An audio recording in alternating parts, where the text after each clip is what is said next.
as I check back in, and obviously I've been keeping tabs of kind of what Dan's been saying, some of the injury news, all that kind of stuff. But as I check back in earlier today on the Commanders and reading the transcripts, listening to Cliff and Joe, and all the stuff that's coming out of the locker room today, it's really interesting to hear the different coaches talk about the familiarity here.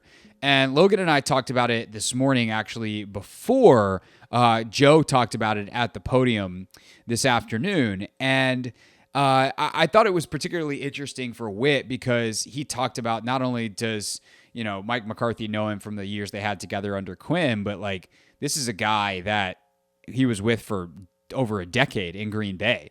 So Joe, you think of like his bosses, his mentors in the industry. Mike McCarthy has been an enormous influence on Joe Whitt just by the nature of being his head coach. Even if there may be other guys that have been more influential in a concentrated way, you don't work for someone for 11 years, which is what you're doing. Like the head coach is ultimately your boss.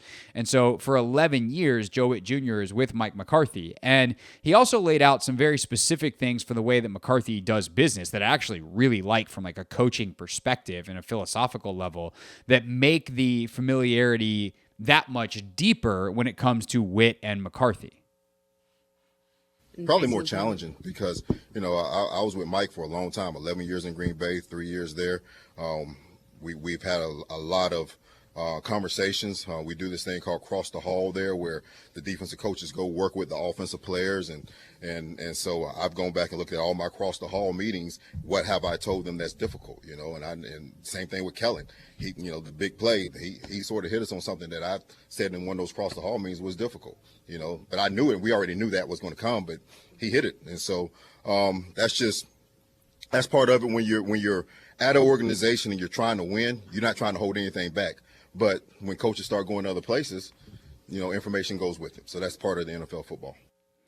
And Joe's right. This is something that you have to deal with in the league. Guys are all over the place. Coach staffs get fired every year. They get hired somewhere else, and sometimes guys get promoted, and that's where it goes. We're like, oh yeah, he was my wide receivers coach, and now he's the OC, and he's working on another team, and he's going to go across the hall and tell the DC all the things that I told him that helped him get that OC job in the first place. Like these are the kinds of things that happen, but it also works both ways. Like you're providing feedback as a head coach if you're Mike McCarthy to Dan Quinn and Joe Whitt as your defensive staff. And that comes from the way you're thinking as an offensive coach. So Dan and Joe absolutely know how Mike McCarthy feels. And these cross-the-hall meetings, I think, are really great for the now, but they become dangerous later. It doesn't mean you shouldn't do them because you can also change, adapt, adjust. And, I think that it's enhanced in terms of the clarity of certain things. And, if you said, hey, I really like this for a certain reason, some of the specifics maybe can be coached.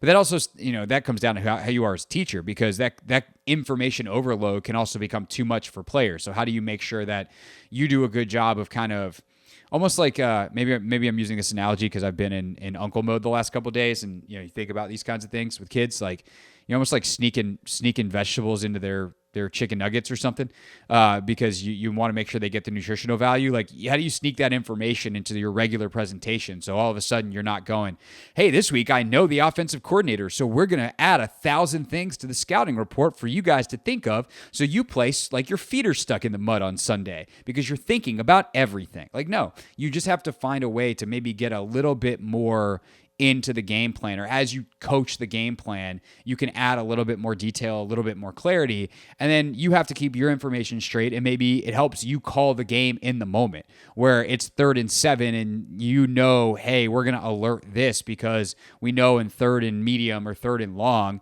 that they like this concept, and hey, by the way, if they go trips, then watch out for this because that's definitely going to be it. But that's coaching. That's stuff you can also figure out a lot of it from film study. Like that's what all these, quality control coaches and assistants do, is they do the scouting of all the formations, and hey, we like this, don't they like that, based off this down distance formation personnel. This is a tell. Like, players do their own film study and they might be able to tell something. So all this stuff is there. It's just a lot more confirmed, and that can work for or against you depending on how well you decipher the information, how well the other guy zigs when you set up a zag. Like, there's all kinds of things that go into kind of this game theory of familiarity in the NFL, but it's also something that is not new for Joe Whitt Jr. And Dan Quinn. In fact, they just dealt with it last week with Kellen Moore, who was with them in Dallas as the OC for a couple of years, and it's something they'll continue to deal with. And not to mention,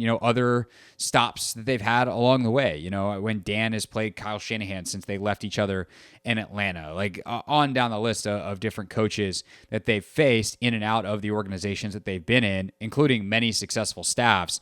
That 2016 Atlanta staff has kind of turned into 2012 Washington staff, where there's a team photo with a lot of head coaches and a lot of coordinators in it. So there is just tremendous familiarity around the league, and how to navigate that is an ongoing process that you want to both do what you do, but do just enough differently that you're not just sitting there fishing a barrel for the other coordinator to pick off.